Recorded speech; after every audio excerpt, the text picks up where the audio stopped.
impact sur le travail qui est absolument phénoménal. En l'espace de 150 ans, on a divisé le temps de travail par à peu près 2. Dans le sud de la France, le maximum que l'on pouvait travailler en 1850, c'était 85 heures. Au nord de la France, où se trouvaient finalement les systèmes sociaux, entre guillemets, un peu plus perfectionnés, c'était 75 heures. Et les gens travaillaient 6 jours par semaine, comme vous le savez, à peu près quasiment 10 heures par jour.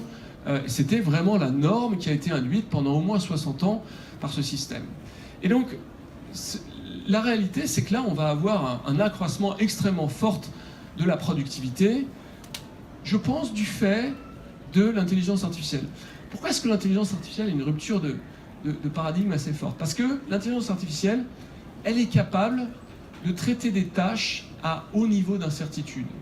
Et pour le moment, là où les gains de productivité se sont le mieux exprimés, c'est dans l'industrie. C'est là où on a la capacité d'avoir une automatisation, une répétitivité des tâches qui est très très forte, qui fait qu'on est capable, avant la révolution digitale, finalement d'automatiser à très haute volée. Vous savez que le PIB qui venait de l'industrie, c'était à peu près 35% en France en 1973.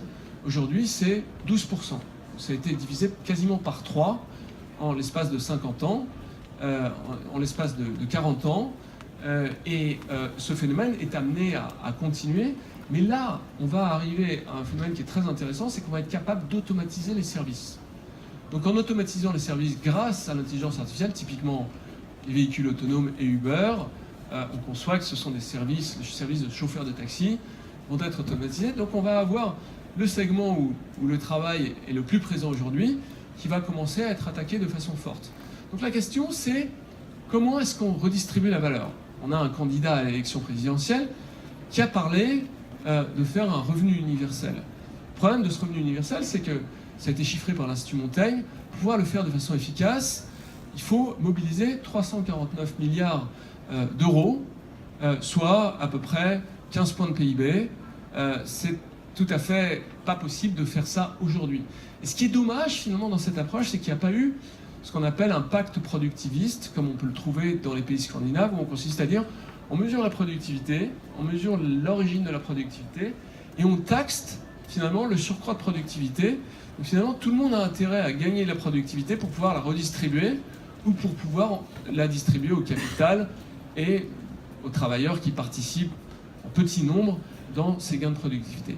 Et ce que l'on voit, c'est que finalement, on est sur le point d'arriver à un moment où il y a une rupture productiviste dans le domaine de l'intelligence artificielle, dans le domaine du numérique, qui fait que ces techniques vont déferler. Clairement, quand vous discutez avec les gens du MIT, ils vous disent, finalement, la capacité de faire en sorte que cette technologie soit appropriable par, non pas des data scientists ou des spécialistes de l'intelligence artificielle de façon simple, elle est sur le point de survenir. Moi, j'ai vu des gens mettre en œuvre des chatbots dans des startups en 2 jours. Donc l'intelligence artificielle, elle est là. Elle va se retrouver absolument partout.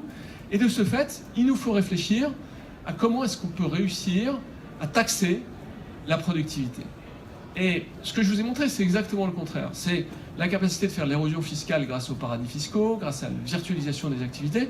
Donc on a un double shift. On a de la productivité qui arrive d'un côté de façon très forte à cause de l'intelligence artificielle ou grâce à l'intelligence artificielle. Normalement, la productivité, c'est une bonne nouvelle.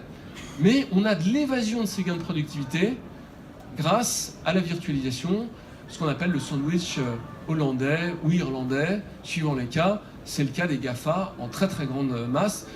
Une entreprise comme Google, c'est 45% d'EBITDA, 45% de résultats finalement qui sont distribués vers le capital.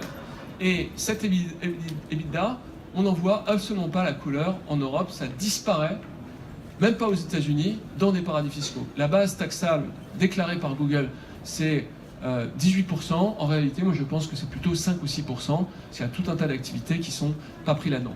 Donc il y a des travaux qui sont en cours, travaux à l'OCDE, notamment ça s'appelle BEPS, c'est tout un tas de mesures, 15 mesures, pour finalement relocaliser la base taxable dans les pays.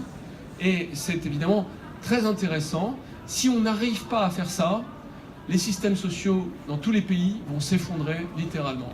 Donc je crois que ce qu'il faut faire, c'est d'abord faire en sorte qu'on puisse faire en sorte que ces technologies soient des technologies citoyennes, que vous puissiez vous emparer de l'intelligence artificielle et qu'on puisse financer le développement de start-up, mais aussi de civic tech, d'entreprises sociales et solidaires qui seraient très performantes du fait de la capacité de s'approprier de ces technologies et d'en faire des technologies potentiellement citoyennes.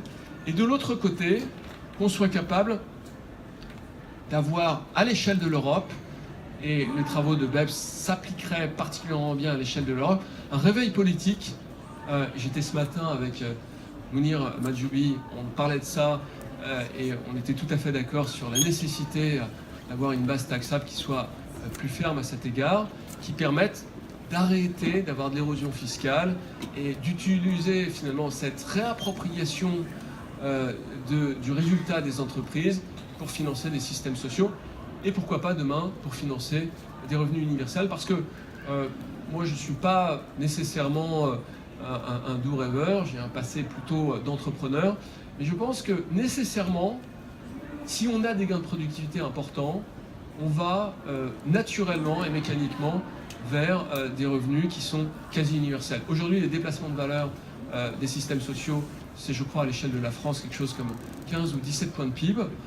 Ça va s'accroître de façon forte et on va, encore une fois, mécaniquement vers le revenu universel.